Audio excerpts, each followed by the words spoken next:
नमस्कार मैत्रिणींनो, कशा आहात? नुकतीच संक्रांत झाली. खूप दमले असाल ना? मी तर बाई खूप दमले, कारण खूप ब्लाऊज होते शिवायला. आणि हे जे व्हिडिओत तुम्हाला दिसते ते मी काय बनवते, तर माझ्याकडे खूप वर्षांपासून एक लोकरीचा रुमाल होता, जो ताटावर घेण्यासाठी मी वापरायचे. म्हणजे पूजेच्या ताटावर, जे आपण पूजेला ताट घेऊन जातो संक्रांतीला म्हणा किंवा कुठल्याही सणाला, तर तोच रुमाल वापरून मला कंटाळा आलेला. म्हटलं चला आज काहीतरी नवीन बनवूया. तर माझ्याकडे हे हिरव्या आणि लाल कलरचं कापड अवेलेबल होतं. तर म्हटलं त्यामध्ये सुंदर असा ताटावर झाकण्यासाठी रुमाल बनवूया. तर माझ्या अपेक्षेपेक्षाही हा रुमाल खूप जास्त सुंदर तयार झाला होता.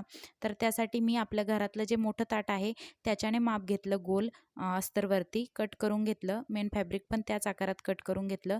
त्यानंतर अशा पद्धतीनं रेड कलरच्या प्लेट्स लावून घेतल्या आणि कापड उलटून घेतलं. त्यानंतर असा मोकळा रुमाल काही एवढा सुंदर वाटत नव्हता.